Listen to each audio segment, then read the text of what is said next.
బాలాయపల్లి మండలంలోని ఓట్లపల్లి వద్ద తెలుగు గంగా 5వ బ్రాంచి కాలువకు వెంకటగిరి ఎమ్మెల్యే కురుగుండ రామకృష్ణ మరియు సూలూరుపేట ఎమ్మెల్యే నెలవెల విజయశ్రీ లాంఛనంగా నీటిని విడుదల చేశారు.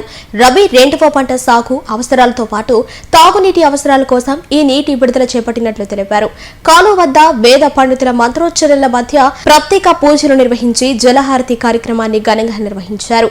ఈ సందర్భంగా ఎమ్మెల్యే కురుగుండ రామకృష్ణ మాట్లాడుతూ సుమారు 34,000 ఎకరాల ఆయకట్టుకు సాగునీరు అందిస్తున్నామని తెలిపారు. బాలాయపల్లి మండలంలోని ఓట్లపల్లి వద్ద తెలుగు గంగా 5వ బ్రాంచి కాలువకు వెంకటగిరి ఎమ్మెల్యే కురుగుండ రామకృష్ణ మరియు సూలూరుపేట ఎమ్మెల్యే నెలవెల విజయశ్రీ లాంఛనంగా నీటిని విడుదల చేశారు. రబీ రెండవ పంట సాగు అవసరాలతో పాటు తాగునీటి అవసరాల కోసం ఈ నీటి విడుదల చేపట్టినట్లు తెలిపారు. కాలువ వద్ద వేద పండితుల మంత్రోచ్చరణల మధ్య ప్రత్యేక పూజలు నిర్వహించి జలహారతి కార్యక్రమాన్ని ఘనంగా నిర్వహించారు.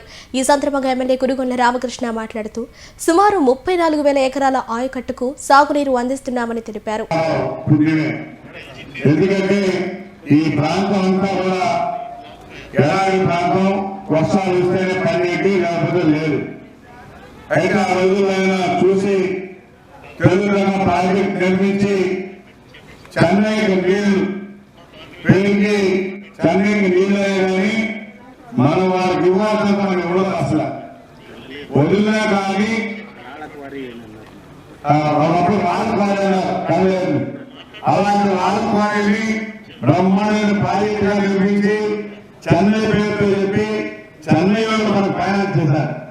దాని మీద పెట్టుబడి పెట్టింది చెన్నై ప్రభుత్వం. అయితే ఈరోజు చెన్నైకి చివరిదాకా నీళ్ళు పోలేదు. వదిలినా కానీ మన వాళ్ళు రైతులు కానీ అన్ని రకాలుగా చెరువులు పెట్టుకోవడం వాళ్ళ పోయకుండా కూడా ఇబ్బందులు పెడతా ఉన్నారు. ఎందుకంటే అది కూడా మనం గుర్తించాలి. ఈ ప్రాజెక్టు చెన్నై వాళ్ళది. చెన్నై వాళ్ళ పుణ్యాన్ని మనం కూడా పంటలు పండించుకుంటాం, తాగుతున్నాం అన్ని రకాలుగా అని మంచి మనసు చేసుకుని ఆ వదిలినప్పుడు చివరిదాకా కూడా వాళ్ళు కూడా పోవాలి. ఇవ్వాల్సిన బాధ్యత సలహా అదేవిధంగా ఇప్పుడు చెరువులు వచ్చి 106 చెరువులు ఉన్నాయి. అదేవిధంగా కాలువ వరంగా మనకు ఇవ్వాల్సినటువంటి మరి 13,000 వచ్చిన కాలువ ఉంది. అదేవిధంగా 7,000 వచ్చిన చెరువు ఉంది. కాబట్టి అన్ని కూడా వాటర్ మేనేజ్మెంట్ చేసి ఏరియాలు పెట్టి ఎక్కడైతే అవసరమో వారికి ఇచ్చి తగ్గించుకుంటూ రావాలని చెప్పి కూడా ట్రై చేస్తా ఉన్నాం. ఎందుకంటే వర్షాలు కానీ తక్కువ కాదు. కాబట్టి దాన్ని దృష్టిలో పెట్టుకుని రాబోయే రోజులు కూడా మనకి డ్రింకింగ్ వాటర్ ఉండే విధంగా కూడా మేనేజ్ చేసుకోవాలని చెప్పి కూడా అధికారులు కూడా తెలియజేస్తూ మీరు రైతులకు ఇవ్వద్దని మీరు చెప్పలేదు. కాకపోతే డ్రింకింగ్ వాటర్ ప్రయారిటీ ఇచ్చి తర్వాత వ్యవసాయం కూడా ఇవ్వడని చెప్పని కూడా తెలియజేస్తాను. ఖచ్చితంగా సర్దుబాటు చేసి ఎవరికి కూడా ఇబ్బంది లేకుండా చేయాలని చెప్పి కూడా తెలియజేస్తూ కన్నడలో కూడా నేను కూడా మరి అన్ని ప్రాంతాలకు కూడా సూర్యుపేట కావచ్చు, నాయుడుపేట కావచ్చు, అటుపక్క నెల్లూరు కావచ్చు, అన్నింటి కూడా డ్రింకింగ్ వాటర్ కూడా అవసరమే. కాబట్టి దాన్ని దృష్టిలో పెట్టుకుని మనం నీటిని వాడుకోవాలని చెప్పి కూడా తెలియజేస్తా ఉన్నాం. ఎందుకంటే ప్రయారిటీ డ్రింకింగ్ వాటర్, దాని తర్వాతనే వ్యవసాయానికి కూడా వాడుకోవాల్సి ఉందని చెప్పి కూడా తెలియజేస్తాను.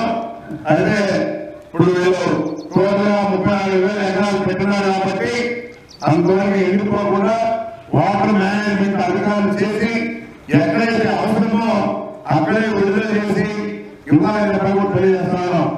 అయితే ఒక లిమిట్ గా ఎన్ని కీసెక్కులు కావాలో అన్ని కీసెక్కులు వదలాలి.